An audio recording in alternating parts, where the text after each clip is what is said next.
nadarnya diberjamaahkan. Contoh begini, ada sepasang suami istri punya anak gadis. Ya Allah, saya nazar kalau anak perawan saya dapat jodoh, saya nazar, kata suaminya, mau sholat berjamaah sama istri saya. Bisa gitu. Tuh, 2 rakaat ke berapa nazar, terserah itu, 4 rakaat. Malah 2 rakaat berjamaah sama istri saya. Tiba-tiba apa yang nazar kabul, laksana. Maka sepasang suami istri wajib sholat nadar diberjamaahkan, dan imamnya, si bapak yang jadi imam, wajib niat jadi imam. Kalau nadarnya tidak bertentangan dengan syariat agama Islam. Bagaimana kalau nadarnya bertentangan dengan syariat Islam? Nadar yang maksiat, contoh, orang sepatan tuh Pak, dulu kata mertua saya, almarhum mertua, ada orang nazar begini, istrinya lagi hamil. Ya Allah, saya nazar kalau anak saya lahir laki-laki selamat, saya nazar mau manggil Lenong Situna. Lenong Situna tuh lenong terkenal itu zaman segitu katanya. Masya Allah, panggilannya zaman segitu udah puluhan juta Pak. Konon ceritanya Lenong Situnya itu kalau tampil itu pakainya pakaian dalam doang di panggung. Berarti kan secara kacamata agama maksiat ya, maksiat loh, di panggung pakai sempak sama apa namanya, BH doang.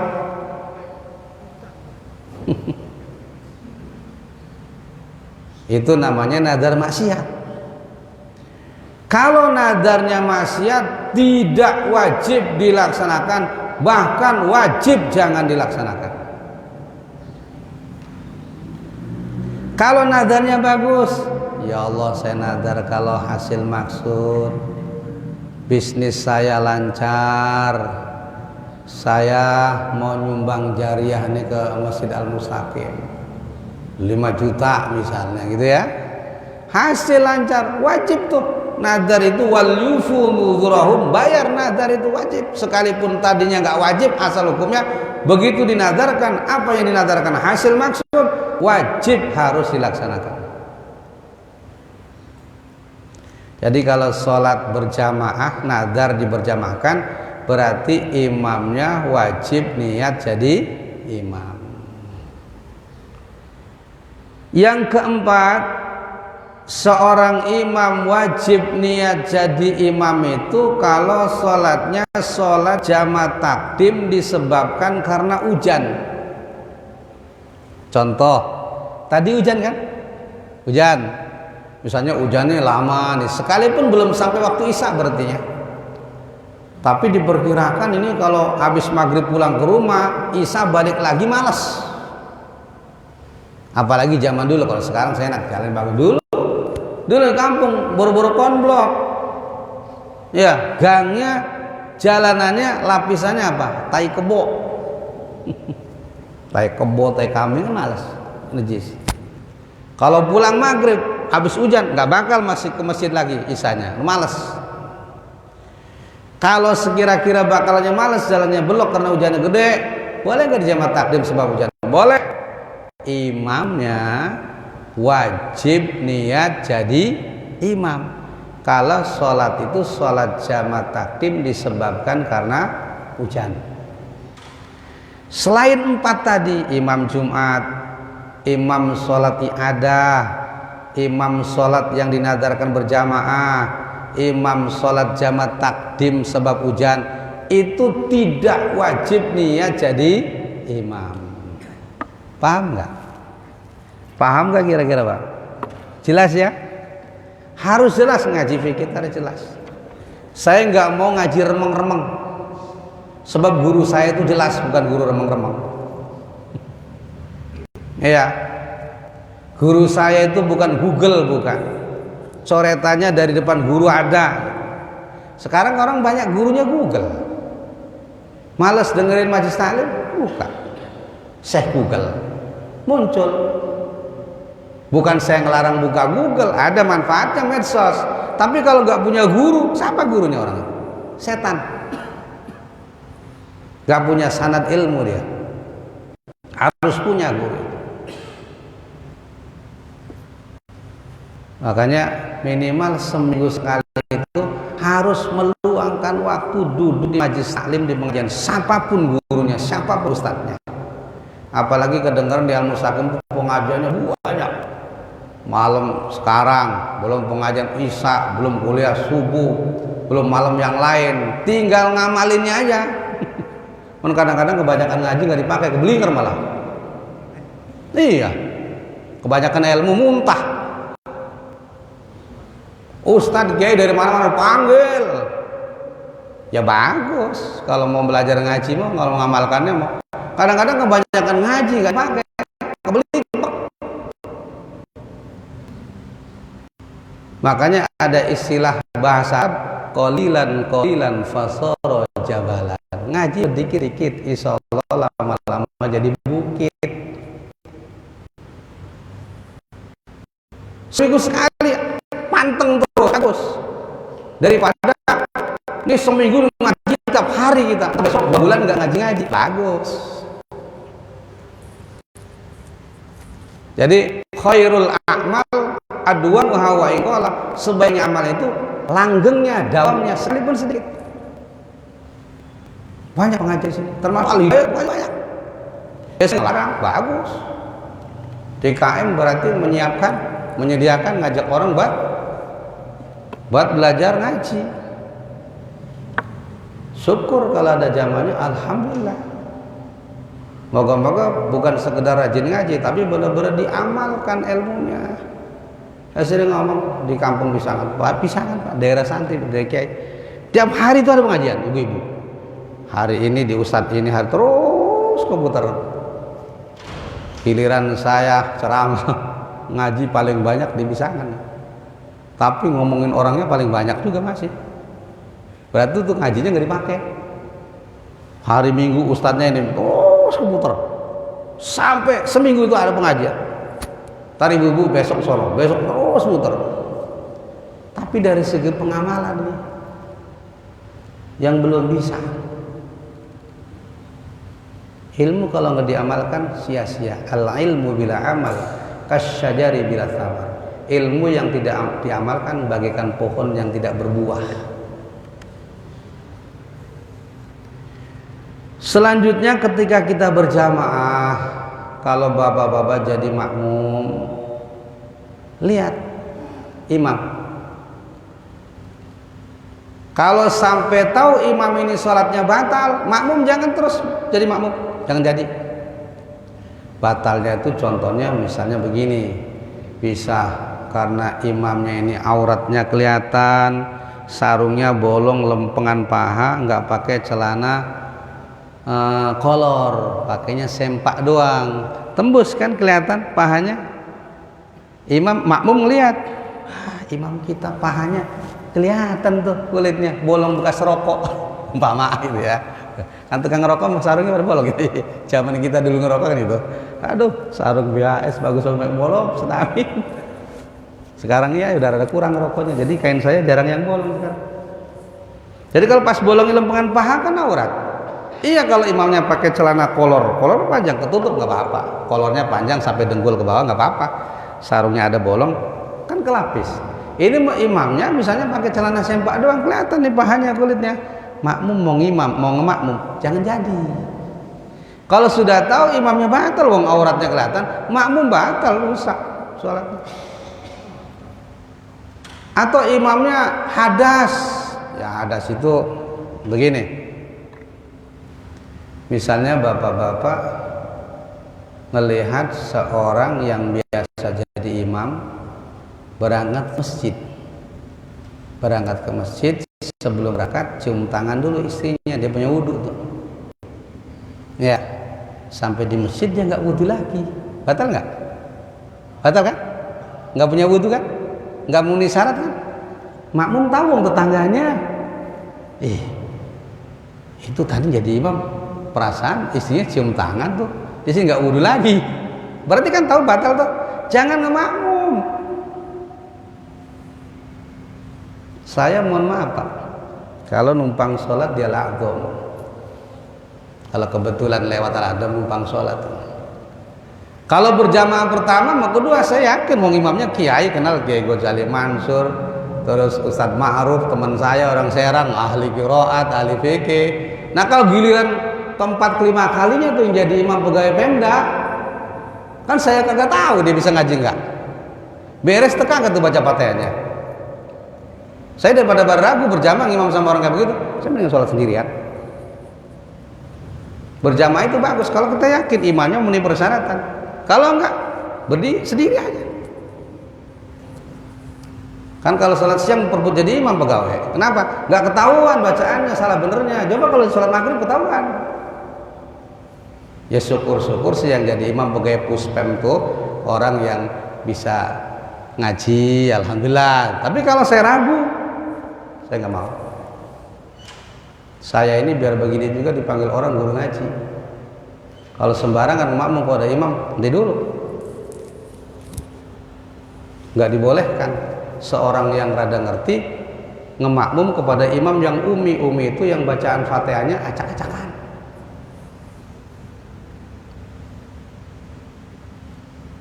Ada baca Fatihah yang sampai sekarang alhamdulillahirabbil alamin.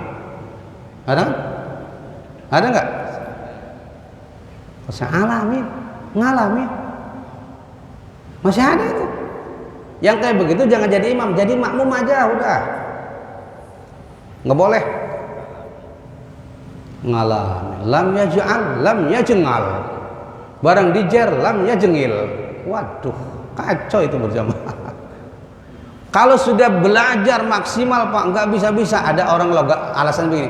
Pak Ustadz saya kan orang Jawa, logat Jawa itu lam yajngal. Siapa bilang orang Jawa lam yajngal? Kalau belajarnya benar mau hebat. Haji Muhammad orang Jawa, Brebes, emaknya Pemalang, saya tahu tuh. Jadi Kori internasional, fasih, orang Jawa, Jawa Tengah. Dasarnya belajarnya nggak serius. Saya kenal banget Haji Muhammad, adenya Ustadz Imam Rosadi, adenya lagi Ustadz Ubedillah, tiga-tiganya Kori itu. Kenal semua, sering ketemu di bandara itu. Bukan main fasihnya, Jawa, orang Brebes, emaknya Pemalang, Jawa Tengah ya. Saya pernah ngundang beliau berapa kali baca Quran di tempat saya, acara maulid, adiknya Haji Muammarnya. Lu got Jawa lam ya jengal. Nah, lu malas belajar gitu. Kalau udah belajar maksimal Pak, tetap lam ya jengal juga diampuni sih sama Allah. Cuman jangan jadi imam. Kalau sudah belajar, sudah berusaha maksimal.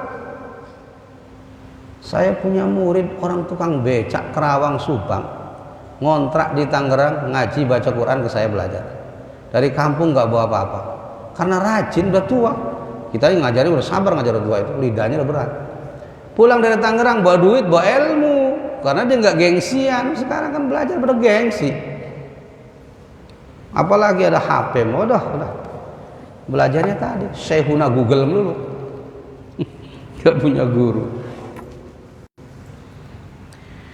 Wa ala ya'taqida wujuba qadaiha, berikutnya seseorang yang mau jadi makmum itu enggak boleh meyakini, kalau meyakini bahwa imam itu sedang sholat qadha.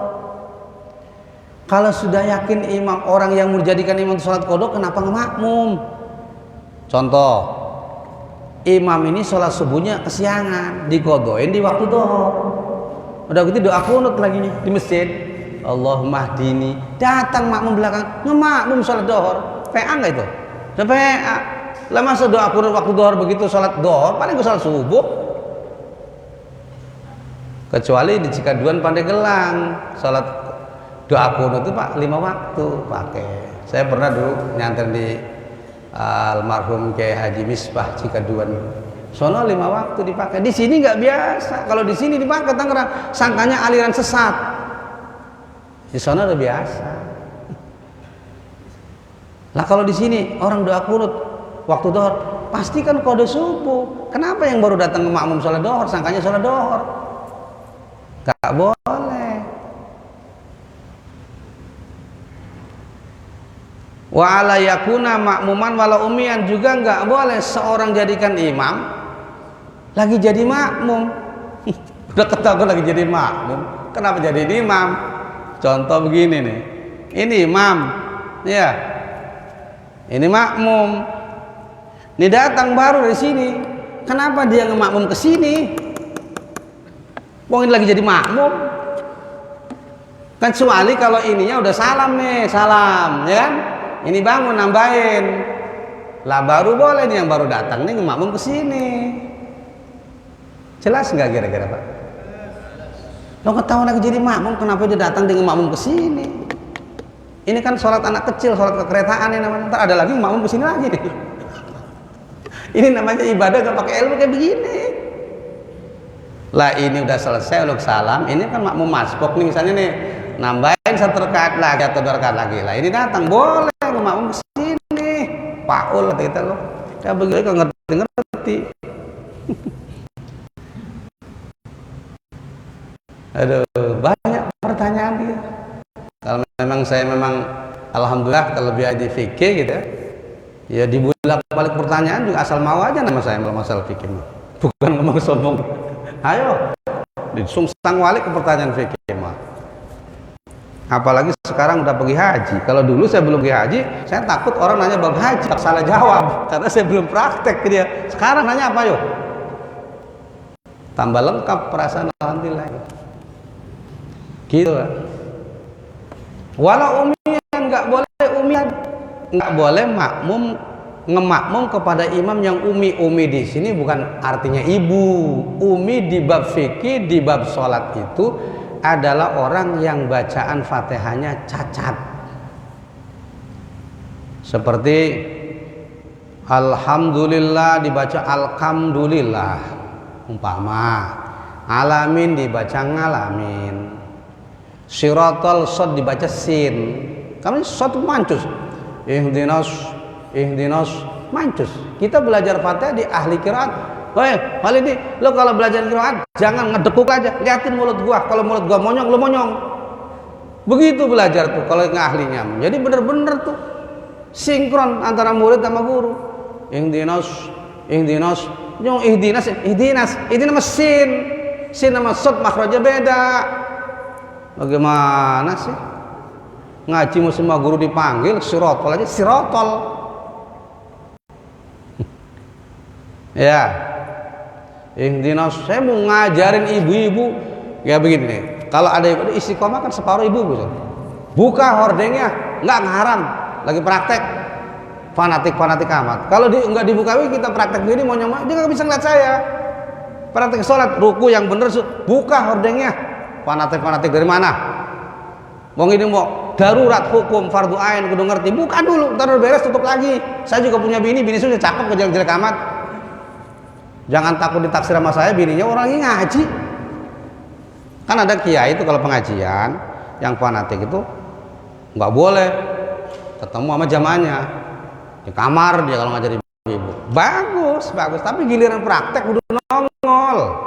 Lah kalau praktek kagak nongol, bagaimana memperagakannya, bagaimana mencontohnya? Sujud yang benar seperti apa, ruku yang benar seperti apa, harus kelihatan. Darurat itu, buka aja hordengnya.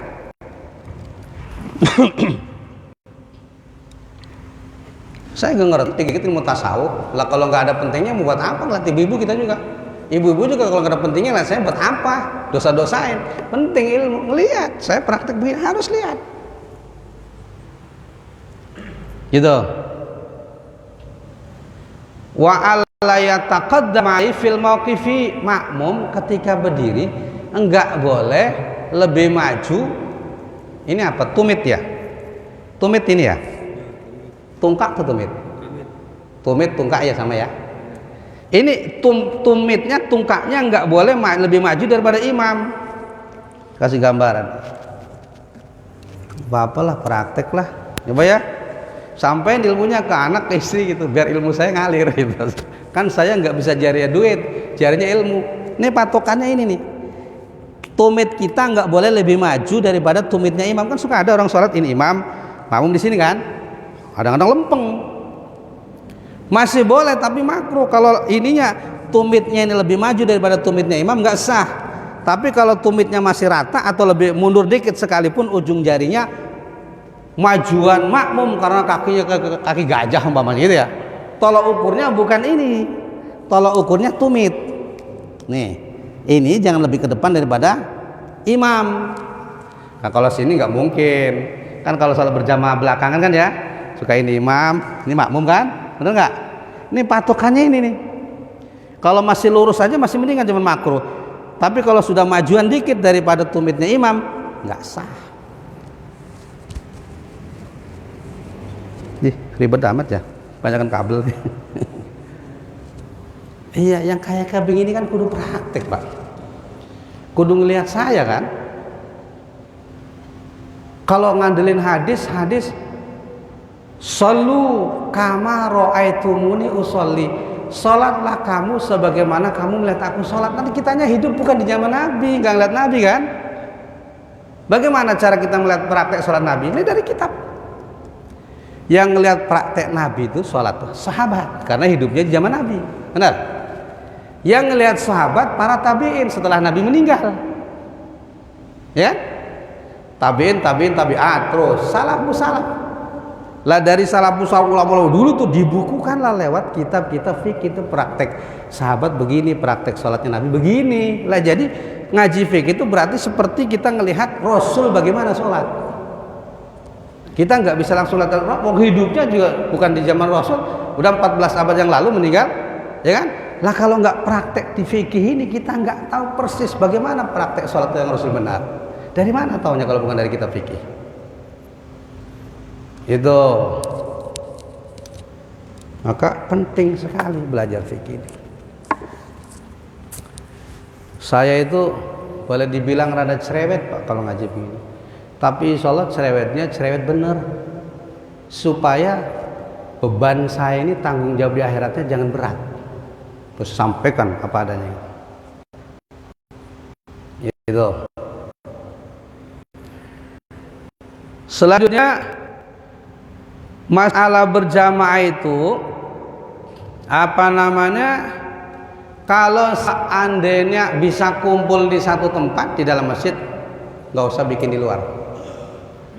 Tapi kalau seandainya di masjid nggak muat, boleh di luar. Tapi usahakan antara soft yang di teras belakang paling belakang masjid sama yang di luar sana itu jangan terlalu jauh. Kalau di kampung saya tuh kampung mertua dulu pak, lagi pertama-tama hidup jadi orang Sepatan 94, masih baru. Masjidnya kecil, halamannya sempit, keselang sama comberan sama gang. Sholatnya sholat Idul Fitri waktu itu, ingat.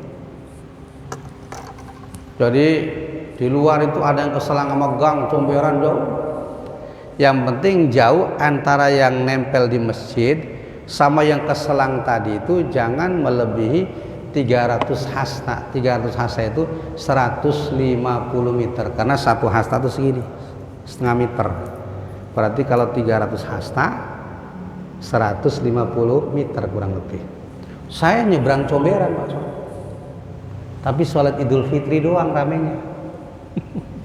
Kata saya kalau sholat Jumat atau sama waktu gitu ya, waduh demen banget. Habis sholat Idul Fitri orang pulang pada nangis, ingat dosa orang tua, besok memaksiat lagi aja. Waduh pegel lah. Gitu pak. Jadi kalau masih bisa ketampung di dalam semua, jangan bikin di luar. Tapi kalau sudah nggak muat ya apa boleh buat di luar. Sini kan di atas masih ada kan, masih ada di tempat gede ini. Jadi orang-orang sini ada masjid, ada musola, yang mau bikin Jumatan stop nggak boleh, sini masih bisa nampung. Kayak di Al Hidayah itu kan dulu musola Al Barkah saya larang saya, nggak boleh ngadain Jumat. Al Hidayah masih ketampung. Sekarang udah penuh, jamaah musola Barkah sana penuh, banyak ngadain Jumat. Dulu saya larang. Al Kausar saya larang. Dulunya kan nyatu di Istiqomah, ya kan? Gara-gara ada masalah apa, misah. Padahal orangnya pas-pasan lah. Sekarang apa Jumatnya? la yahya wa la yamut, hidup kagak mudar kagak. Jamaahnya pas-pasan ngepres. Di Istiqomah aja saya pernah jadi imam Jumat, pernah mengundurkan diri Pak berapa tahun. Ngeri. Lawang kita mau ceramah baru ada 2 baris. Takut kurang jamaahnya. Kita kan masih patokan sampai, kecuali kalau kita sholat di pabrik, di LP, di bandara, di perusahaan tuh. Itu memang bukan mukim mustawatim, bukan mukim itu memang kaulnya beda, boleh ngambil pendapat Imam Rafi'i, darurat seperti penjara. Saya ngimam di penjara pernah, LP Cikokol tuh. Udah ngimam begitu masuk dipintain rokok. Napi. Kata dia mau gua napi baru, setan lu kata kita. Gua nih ustad. Tapi baru rokok kasih. Dipalak, Pak. Mau ngimam dipalak saya. Aduh, cuman saya belajar loyalitas. Kita ini milik umat, bener nggak? Nggak boleh ego, mau LP saudara kita. Siapa tahu ada yang dapat topik kita dengerin ceramah ini, wah, dipindahin rokok. Ketahuan ketua lapas diomelin, woi, ustad itu mau ngimam lu. Ketua lapasnya. Aduh. Masya Allah. Itu saya pernah baca, bahkan guru saya itu kaul Imam Rafi'i boleh darurat. Sebab nggak mungkin di penjara LP seorang tahanan sholatnya al-adham kagak balik lagi, kabur. Orang di pabrik ngikut ke jamaah masjid orang kampung, kebanyakan nggak bakal ketampung. Di bandara nggak mungkin orang sini sholat Jumatnya ke bandara, nggak keburu kalau lagi kerja. Benar? Lah kita kan orang sini, pada rumahnya di sini. Di Istiqomah itu kan banyak jamaah pasar, Pak. Tapi sekarang alhamdulillah pengurus barunya orang saya, jamaah pengajian ramai, banyak berkata. Ini Al-Kausar. Kan yang ngisi Al-Kausar saya Musa Samsudin. Dari dulu itu. Belum lama nggak ada Jumat. Makanya nggak berani sampai sekarang udah 3 tahun manggil saya nyantumin jadi khotib Jumat. Tak kedubrak abrik. Apa aku bilang? Kamu ngedirikan Jumat itu kayak kita dulu sholat istikharah dulu, ya kan? Memenuhi syarat apa enggak? Takutnya kan orang lagi banyak-banyak, lagi kurang-kurang, bener? Kalau mustaqim gak ragu-ragu. Di sana ada musola, misalnya gede rame, mau ngadain Jumat, tentang saya yang di depan kalau ada orang macam-macam, belum memenuhi persyaratan, al mustaqim masih lega nih. Umpama ada sekitarnya ada musola, gitu, jangan dikasih. Kalau minta izin, di sini masih cukup. Daripada nanti tengah-tengah terbengkalai. Kasihan. Akhirnya yang ragu-ragu mau jamaah Al-Kausar, ada yang ke sini, ada yang ke Al-Hidayah. Tapi saya udah menyampaikan, saya nggak mau disalahkan nanti daerah.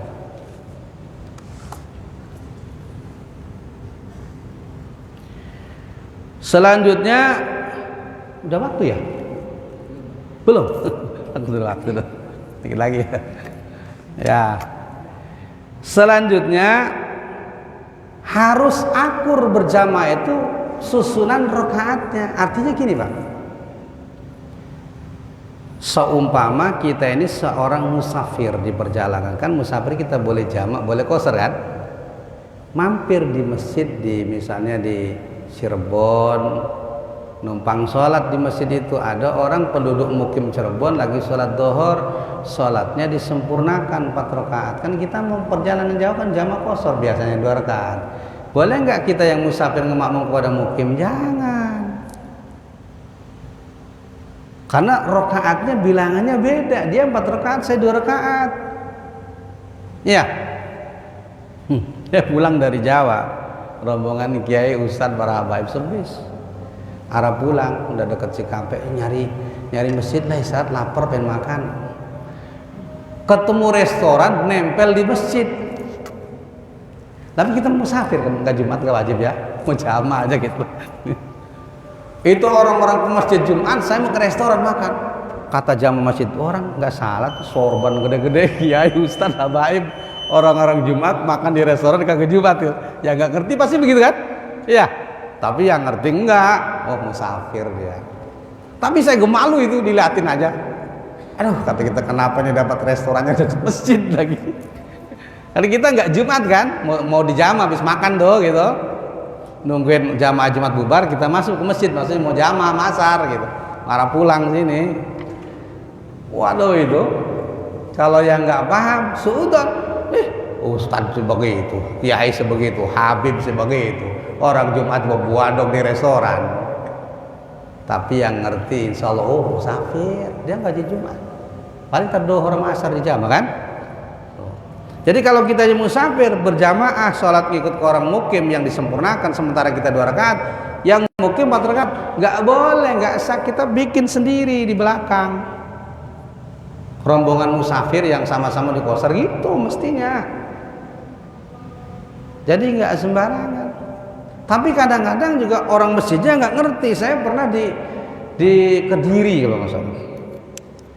Di Kediri marbotnya ngomelin saya bikin berjamaah sama jamaah saya di belakang. Sini ada berjamaah, saya di belakang. Bikin jamaah rombongan saya misalnya. Kata marbotnya, "Bang, di depan ada berjamaah, bikin lagi."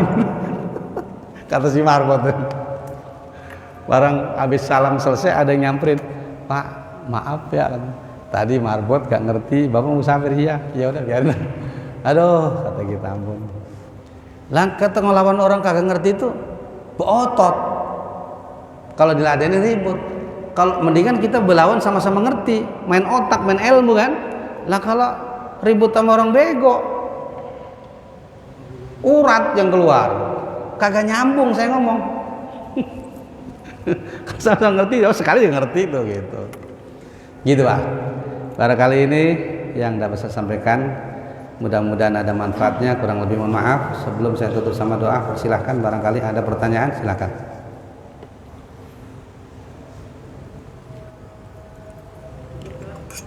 Ya.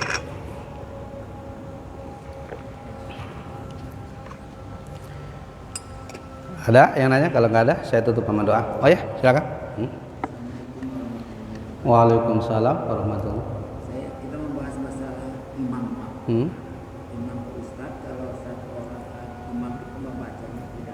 Membaca ayatnya, hukumnya apa imam yang berdosa sebagai makmum? Ya, terutama Fatihah Pak ya, Fatihah. Kalau sesuratan selain Fatihah, itu yang dapat dosa cuman imam, enggak ngaruh kepada sah atau tidaknya makmum, ya. Tapi kalau Fatihah ngaruh. Kalau imamnya Fatihahnya nggak bener, makmumnya terus ngikutin aja. Kalau nggak mufarokoh, nggak memisahkan diri, makmum batal salatnya makmum. Jadi kalau ngedenger imam Fatihahnya Alhamdulillahirabbil alamin, Bapak jadi makmum gini dan mati.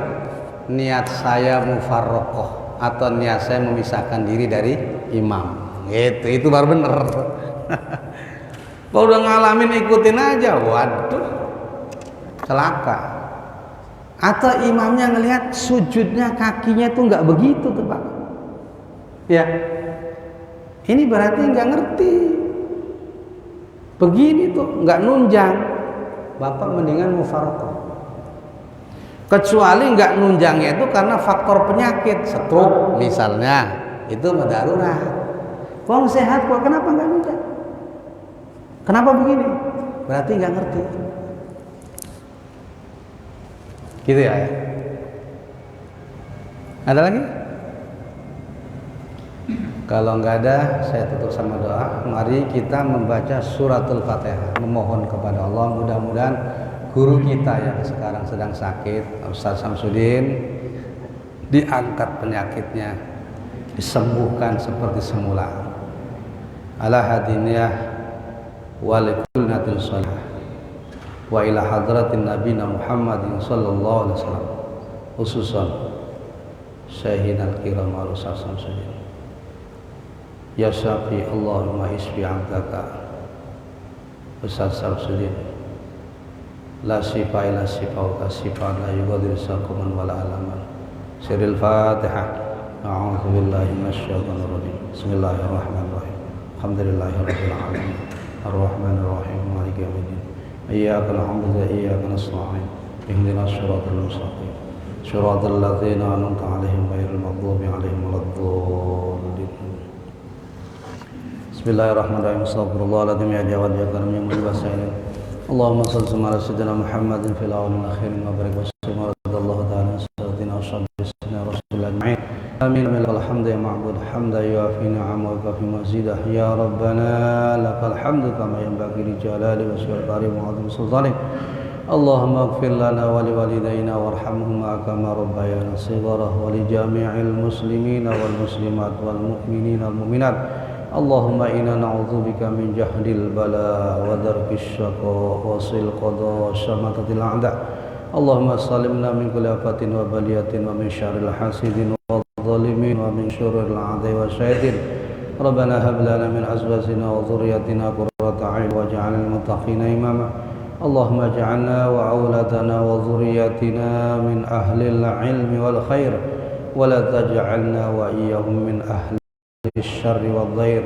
ربي هب لي من الصالحين. ربي اجعل لي مقيم الصلاة ومن ذريتي. ربنا وتقبل دعاء. ربنا اغفر لي ولوالدي منا يوم يقوم الحساب. اللهم إنا نسألك علما نافعا ورزقا واسعا وعملا مقبولا.